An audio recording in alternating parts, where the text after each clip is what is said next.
So open scrimmage. Open means not closed, right? yeah, perfect. Maybe Nick's I was just surprised lying to see you guys today. I thought everybody would come tonight to watch the real stuff. But What time is it at? 6 o'clock. That's new. Nick That's told new us it information. wasn't- Yeah, we were told we were Listen, don't listen to anything Nick says. Hey, what's up, Nick? What's up, baby? One more? No, there's three more. There's three. Right here, there's a blackout. You guys got lost in power last night. Yeah, it was in our building. The elevators weren't working, no lights. They gave everybody a little flashlight so you could get around your room. But you make do, and you know if that's the hardest thing we have to endure during training camp, I think we're doing pretty well. Malik was talking yesterday about having to prove that last year was not a fluke. And I know you guys are obviously searching for motivation. Is that a fair source of motivation, trying to prove that last year was real? Well, I don't think you can look at 82-game season as a fluke for Malik. He played at a high level. Now, if he uses that as a way to motivate himself throughout the summer, to prove everybody that this is who I am, then great. But I know for myself and everybody else in our organization, last year wasn't a fluke. He built up to that. He worked towards that. And when the opportunity presented itself, he took full advantage of it. So if you do something for a week or 2 weeks, that could be flukish, but his body of work last year was tremendous. Now the challenge is, yes, to do it again, but I don't see him regressing, and I see him continuing to improve. I think he meant from a team perspective. I don't know if that's, is that fair to use as a team-wide source of motivation? Yeah, I mean, for us, it's just constantly reminding our guys that 2 years ago we missed the playoffs by a game. And I always tell these guys, I learned this many years ago, it can change quickly in the NBA. And I think last year we were a great example of that. It can also change the other way.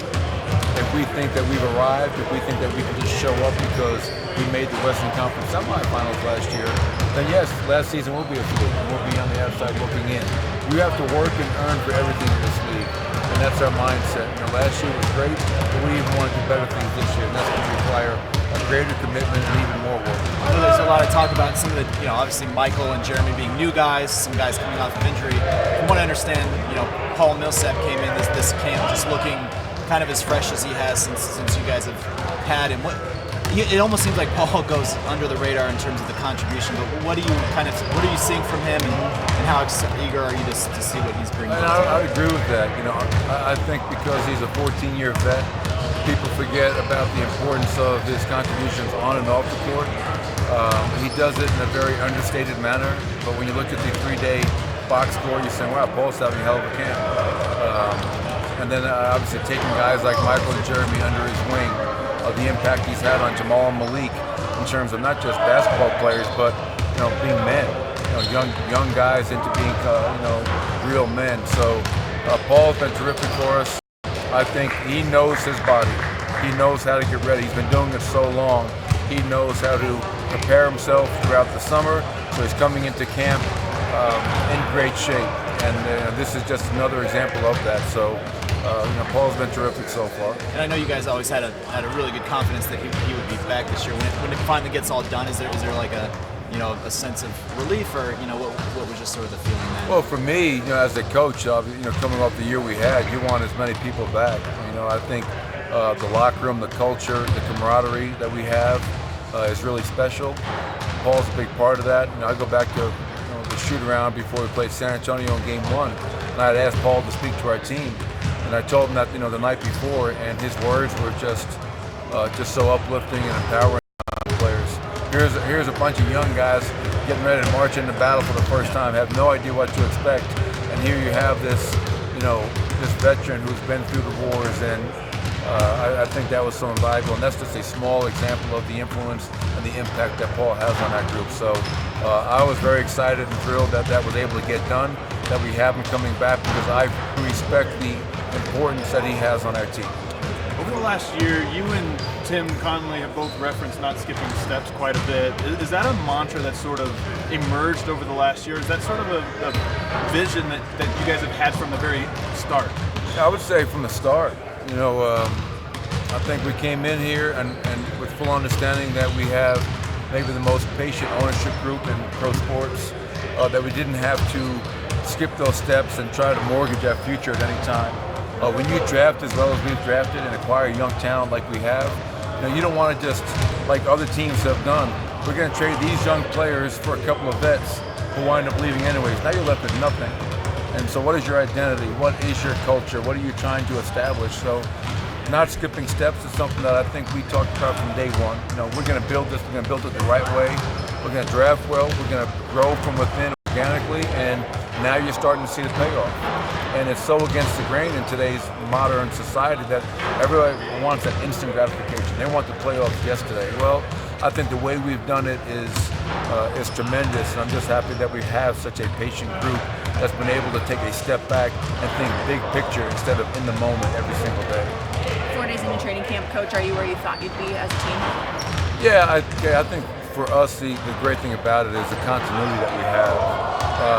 We had a full gym all September, so that allows us to hit the ground running. You go back to our first year of training camp, which was here.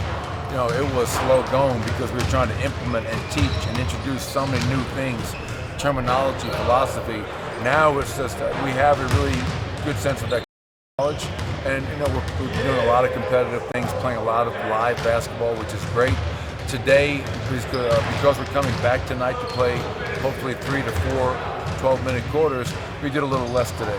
These guys were tired mentally and physically, but I give them credit. My challenge was, if we're not doing that much live stuff today, do you have the mental toughness to give me everything you have, even though we're just going through shooting and scripting some stations? And they did that. So after 4 practices, I love where we're at, but fully understand that there's still a whole lot of room for improvement. There was a video that went out yesterday, I think 9 passes in the half court, wide open shot. Has that kind of been how the camp has been, and is that maybe unique to training camp that everybody's just so willing to move the ball?